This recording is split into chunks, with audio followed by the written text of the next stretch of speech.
What's going on, people? Joey Tom's Boxing, a review right now of the Gervonta Tank Davis and Ryan Garcia fight.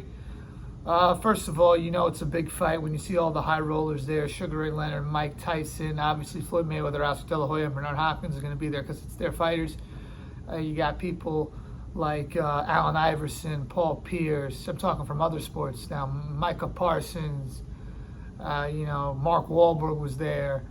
The list goes on and on and on. A lot of big names, and obviously all the boxing community was there. Caleb Plant, David Benavidez, who had made up. That was cool to see. Deontay Wilder, of course, Errol Spence, Danny Garcia, the Charlos. Long list of people. But we get into the actual fight itself. The fight went pretty much the way I expected it. I thought Ryan Garcia was going to come out aggressively, which he did. I think that was his best chance to win, was to win early. He did land some big shots in the second round. It did, I would say, I don't want to say like hurt him badly, but he hurt Tank. Tank had to back up. And while he was doing this, I'm thinking he's going to walk into something. He's too reckless. And I've said this before, and I said this in the pre-fight prediction. Ryan Garcia makes too many mistakes. And when you fight a fighter like Gervonta Davis, you have to fight a very disciplined fight or he's going to make you pay. And he did.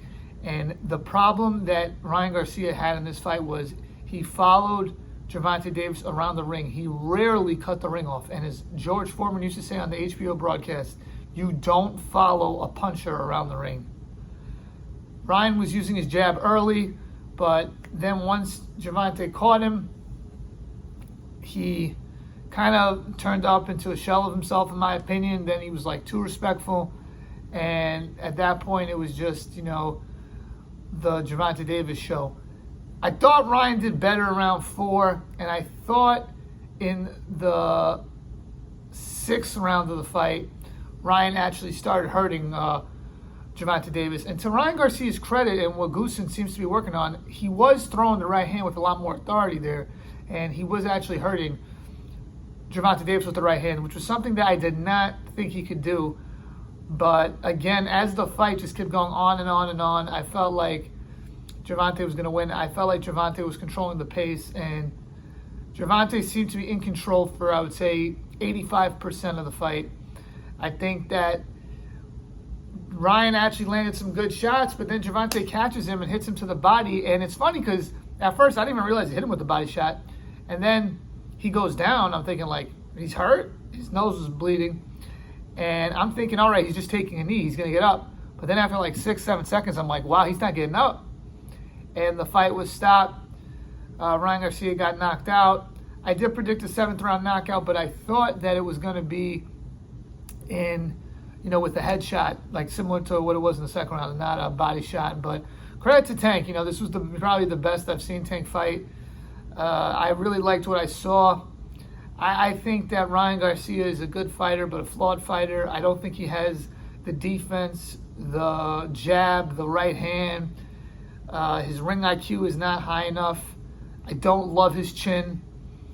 I think he has speed and power, but I think at the top level you need a little bit more than that.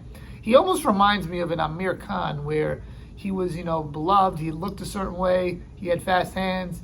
Not Amir Khan had fast hands, but he had power, which Amir Khan did not have as much power. But Amir Khan had the better, I think, fundamentals. He had the better jab and stuff, but also made a lot of mistakes, questionable chin. I think he's more like that than, I think he's more Amir Khan than Oscar De La Hoya. But I think, honestly, Amir Khan's probably more talented than him. So I think it was a good fight overall. The fans got what they wanted to see. And Gervonta Davis wins. Now, the thing that with Gervonta Davis, he had all these stipulations in the fight. And people are going to ask and always wonder, would this have happened if those stipulations weren't in there? And I think that's what the annoying part is, because for me, even without the weight training and the rehydration clause, I think he would have knocked him out anyway. So that's the part that makes it a little bit disappointing, because if you're a Tank fan, it's like he could have done this without doing that. I think that shot that he hit him with in the second round, it would have knocked him down, even if there was no rehydration clause. Now, that body shot later on, maybe you could say that was more of an accumulation, and that might have been because of the weight training, but who knows? We'll never know. Ryan signed the deal, and he got in the ring, so that is what it is. It seems like Oscar De La Hoya and Bernard Hopkins, they didn't want the fight to happen, but like Ryan pushed for it. And it makes me wonder, did Ryan Garcia push for the fight solely because of the money? And the reason I say that is because you gave into all these demands when, like, Devin Haney and Rolly, I remember I heard interviews, they said we wouldn't have done this, we wouldn't have given into all these things. And you said in the past that you wanted to retire at age 25 years old. So that kind of seems like you're someone who was doing this just for the money. I don't know, but I thought that it was a good fight. I know a lot of people are saying Ryan quit. It's hard to say when you're sitting on the couch. The body shots are interesting in boxing because they don't look that painful, but then you see they're like, and it's like a delayed reaction. They can't move. It's kind of like Oscar De La Hoya versus Bernard Hopkins and Luke Campbell when he got hit by Ryan Garcia, ironically enough, the left hook to the body. And it's funny that Gervonta Davis, left hook to the body is what does it to him. I don't know if he quit or not. Maybe he could have continued.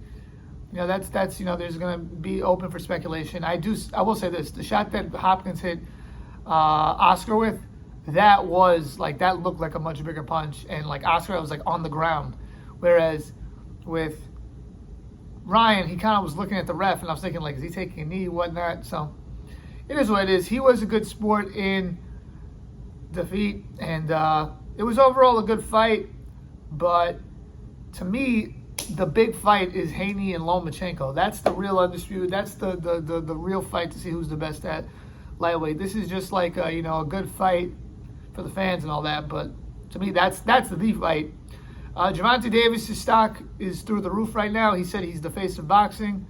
We'll talk about that in a different video, but right now, let's just talk about this. So, congratulations to Gervonta Davis on the victory, round 7. A rare case where Joey is right.